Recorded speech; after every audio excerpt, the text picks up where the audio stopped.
अगर आप 10 या 12 में टॉपर बनना चाहते हैं, आप किसी भी बोर्ड से बिलोंग करते हैं, वो बिहार बोर्ड से, झारखंड से, यूपी से, आप किसी भी बोर्ड से बिलोंग करते हैं, 10 क्लास या 12 क्लास में टॉपर बनना चाहते हैं या किसी अन्य क्लास में भी आप टॉपर बनना चाहते हैं, तो आज की ये बहुत ही वीडियो है मजेदार होने वाली है। जानते हैं क्यों? क्योंकि आज की कुछ ऐसी टॉपिक मैं आपको बताने वाला हूं जो आपको 100% टॉपर बनाने की जो लिमिट है ना, सीमा है ना, कैपेसिटी है ना, वो रखती है। इसलिए बाबू इस वीडियो को शुरू तक देखिएगा, क्योंकि आज की वीडियो थोड़ा सा हटके रहेगी। और याद रखिएगा, इसमें कुछ ऐसे टिप्स मैं आपको बताने वाला हूं जिसको फॉलो कर लिए ना तो 100% आप टॉपर बनेंगे। इसलिए सभी बोर्ड के बच्चे और सभी क्लास के बच्चे इस वीडियो को शुरू तक जरूर देखेंगे। सबसे पहली बात, आपका सबसे पहली बात है एनालिसिस योर सिलेबस। इसका मतलब क्या हो गया? एनालिसिस योर सिलेबस का मतलब अपने सिलेबस का विश्लेषण करें। विश्लेषण का मतलब हो गया कि अपने पैटर्नों को समझो, किस आधार पर आपका एग्जाम में पैटर्न क्वेश्चन करता है, कितना 2 नंबर वाला प्रश्न करता है, कितना ऑब्जेक्टिव प्रश्न करता है, कितना 5 नंबर वाला प्रश्न करता है, कितना 7 नंबर वाला प्रश्न करता है। इन सब पर आपको क्या करना पड़ेगा? विश्लेषण मतलब पहले समझना पड़ेगा। यानी एनालिसिस योर सिलेबस, यानी अपने सिलेबस को क्या करो, पहले समझो किस आधार पर आपके एग्जाम में क्वेश्चन करता है। ये सब मतलब आपको पैटर्न को समझना है। दूसरी बात है टाइम मैनेजमेंट। आपको टाइम मैनेजमेंट सीखना है। ये टाइम मैनेजमेंट क्या होता है? कई बच्चे एग्जाम में जाते हैं और बाबू 2 क्वेश्चन बनाने में, 3 क्वेश्चन बनाने में 3 घंटा टाइम बर्बाद करते हैं, तो कभी आप आगे नहीं बढ़ पाएंगे। आप इतना प्रैक्टिस करिए कि एक क्वेश्चन बनाने में 4 से 5 मिनट लगे। तीसरी सबसे इंपॉर्टेंट बात है सेल्फ स्टडी। कुछ बच्चे क्या होता है ना, टीचर पर ही डिपेंड हो जाते हैं, स्कूल के टीचर पर, कोचिंग के टीचर पर, इंस्टीट्यूट के टीचर पर डिपेंड हो जाते हैं कि सर सिलेबस खत्म कराएंगे तब जाकर हम टॉपर बनेंगे, घंटा टॉपर बनेगा। अरे टॉपर तब बनेगा जब अपने से बहुत ज्यादा, बहुत हार्ड मेहनत करेगा। इसलिए बाबू दूसरे पर डिपेंड नहीं रहना है, खुद के दम पर आपको पढ़ना याद रखिएगा। अगर आपका टीचर जितना नोट्स बनाता है ना, माँ कसम बोल रहा हूं, अगर आप खुद से उतना नोट्स बना लेंगे तो टीचर से ज्यादा आपका नोट्स लड़ जाएगा, याद रखिएगा।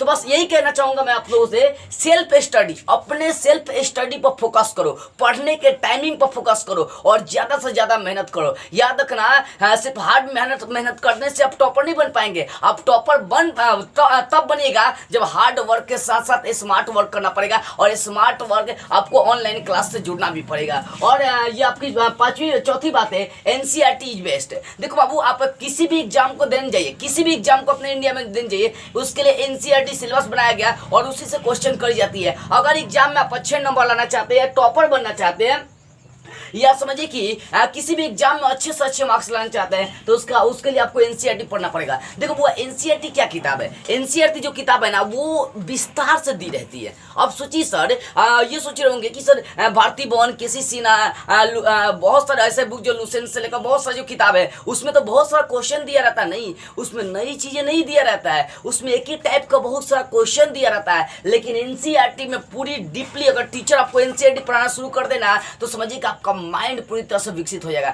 एनसीईआरटी जरूरी है पढ़ना, क्योंकि सरकारी किताब है और एनसीईआरटी से सारा क्वेश्चन आपके एग्जाम में लड़ता है। कभी ऐसा एग्जाम नहीं हुआ हो कि एनसीईआरटी से बाहर से क्वेश्चन किया गया हो। इसलिए जब भी पढ़ो एनसीईआरटी पढ़ने पर फोकस करो। अगर टॉपर बनना चाहते हो तब, अगर टॉपर नहीं बनना चाहते हो तो जो मन में है वो करो, क्योंकि मैं आपके सोच को नहीं बदल सकता, लेकिन फिर भी मैं समझा रहा हूँ, एनसीईआरटी फॉलो करना शुरू करिए। पांचवी बात है गेट सम ब्रेक। जब भी आप पढ़े तो थोड़ा थोड़ा ब्रेक ले। अगर 6 घंटा का आपका रूटीन है तो 2 घंटे पढ़ने के बाद 30 मिनट 10 मिनट जितना हो सके आप क्या करिए, वहां पर ब्रेक ले। क्या करें? वहां पर 10 से 12 मिनट का आपको क्या करना है? ब्रेक लेना है। क्या करना है? 10 से 12 मिनट का क्या करना है आपको? ब्रेक लेना है। ठीक है।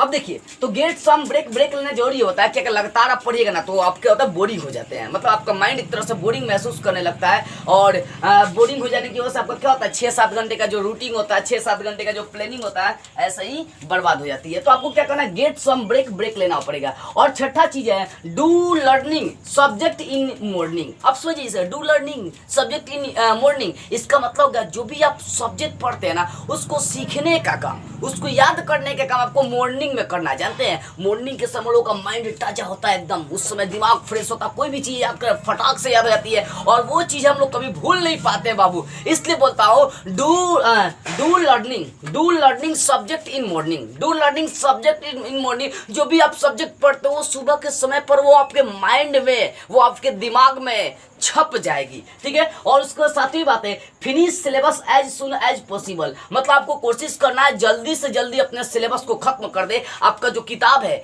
हिंदी इंग्लिश मैथ जो भी है, जल्दी से जल्दी एग्जाम के 1.5-2-3 महीने पहले कोशिश करें कि आपका एग्जाम सिलेबस क्या हो जाए, खत्म हो जाए, किताब खत्म हो जाए, तब जाकर आपको प्रैक्टिस करने का, रिवीजन करने का टाइम मिलेगा। और आठवीं बात है फर्स्ट अंडरस्टैंड द लर्न, कहने का मतलब है कि जो भी चीज़ है, जो भी चीज़ आप लर्न कर रहे हैं, सीख रहे हैं, उसको अंडरस्टैंडिंग मतलब समझदारी के साथ आपको याद करना है। कई बच्चे क्या करते हैं, सिर्फ याद करना जानते हैं। अरे भैया, याद करने वाले बच्चे कुछ समय के बाद भूल जाते हैं, लेकिन समझा हुआ चीज कभी आप भूल नहीं पाएंगे। इसलिए जब भी ध्यान दो, उसको समझने पर ध्यान दो, रटने पर नहीं। पहले समझो, उसके बाद याद करो। पहले क्या करना, उसको क्या करना, फॉलो करना है, फिर उसको समझना है, और फिर उसको क्या करना है, रिमेंबर मतलब उसको याद करना है, ठीक है।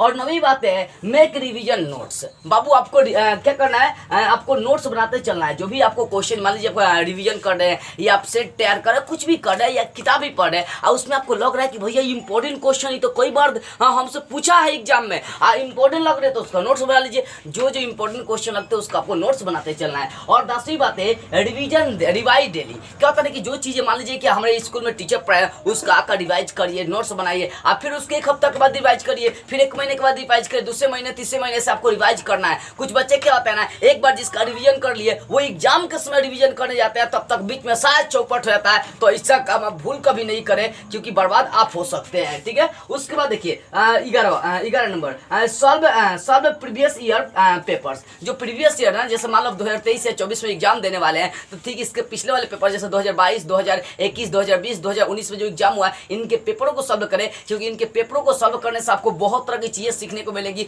किस टाइप का प्रश्न पूछता है, कितना नंबर का कौन सा प्रश्न पूछता है, और सब जो प्रीवियस ईयर पेपर होता है, चाहे मॉडल सेट होता है, इससे 50 से 70% क्वेश्चन आपके एग्जाम में लड़ जाते हैं। इसलिए मॉडल सेट और प्रीवियस ईयर को जरूर सॉल्व करिएगा। और 12वीं बात है, डे बिफोर एग्जाम, मतलब एग्जाम के एक दिन पहले। एग्जाम के एक दिन पहले क्या होता है, बच्चा सोच के टेंशन में चल जाता है कि मेरा एग्जाम कैसे जाएगा, जाऊंगा तो वहां पर क्या क्या होगा, मतलब डर होता है। अरे भैया, डरना नहीं है, काहे डरेंगे, जो होगा अच्छा होगा, जो होगा अच्छा होगा, वही होगा जो मंजूर खुदा होगा। याद देखिएगा, जब तक ऊपर वाला नहीं चाहेगा आपको बिगाड़ने के लिए, दुनिया की कोई ताकत आपको नहीं बिगाड़ सकता है। देखिएगा, कहने का बस इतना मतलब है, एग्जाम के एक दिन पहले बच्चे सोच कर अपने आप को डिप्रेशन में लेकर चले जाते हैं, और वही डिप्रेशन आपके सारे जो याद की हुई चीजें होती हैं सब भूल जाते हैं, तो आपको डिप्रेशन में नहीं रहना है। और 13वां, on the exam day. Exam के दिन आपको क्या करना है बाबू, सबसे पहले सुबह जल्दी उठना है, फ्रेश होना है, फ्रेश होने के बाद एग्जाम हॉल में जाना बैठकर, और पहले 15 मिनट आपको क्वेश्चन को पढ़ना पड़ेगा। एग्जाम हॉल में जब बैठिए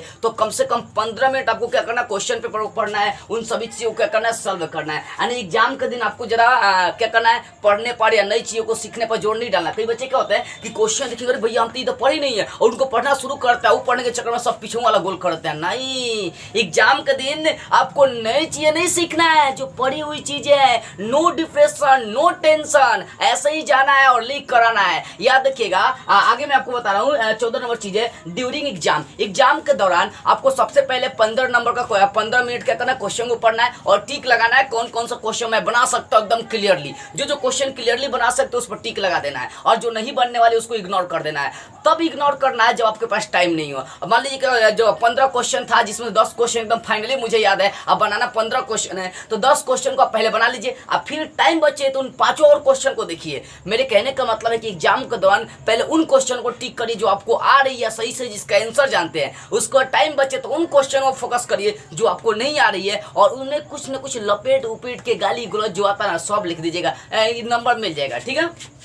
अब 15वीं बातें हैं, आपका है कि राइटिंग और राइटिंग स्पीड। देखो बहुत ही इंपॉर्टेंट रखती है कि राइटिंग आपकी कैसी है और राइटिंग स्पीड कितना। राइटिंग आपकी सुंदर होगी तभी जाकर आप एग्जाम में अच्छे नंबर उठा पाएंगे, क्योंकि आपको पता होगा दुनिया का हर लड़का लड़की सुंदरता के पीछे भागती है। तब बकलोल ये जो एग्जामिनरवा होता है ना, ये भी राइटिंग के पीछे भागता है, लोग समझते हैं। मेरा एक दोस्त था, वो करीबन इंग्लिश में बता रहे हैं 35 से 37 नंबर का लिखा था एग्जाम में इंग्लिश में, जब रिजल्ट आया तो 147 नंबर मिला था इंग्लिश में। इंटर की बात बता रहा हूँ, इंटर की बात बता रहा हूँ, उस समय 150 का इंग्लिश था, अब तो 100 नंबर का लगभग कर दिया गया होगा। तो बाबू राइटिंग आपकी अगर सुंदर है ना, नंबर बढ़िया उठा के आ सकते हैं। राइटिंग सुधारिए। और राइटिंग स्पीड मैंने आपको शुरू में बताया था, टाइम मैनेजमेंट, आपकी राइटिंग स्पीड भी होनी चाहिए। एक क्वेश्चन बनाने में आधा घंटा नहीं लगाना है, एक क्वेश्चन बनाने में 5 से 6 मिनट में एक क्वेश्चन क्लियर, यानी 3 घंटे में हमें टाइम सेट कर लेना है कि जितना भी क्वेश्चन है सबको क्या करना, बना देना है। आई होप मेरे अनुमान से ये 15 जो ट्रिक मैंने आपको बताया आपके दिमाग में समझ गई होगी, और आप समझ भी गए होंगे कि नहीं भैया ये सब जो चीजें है ना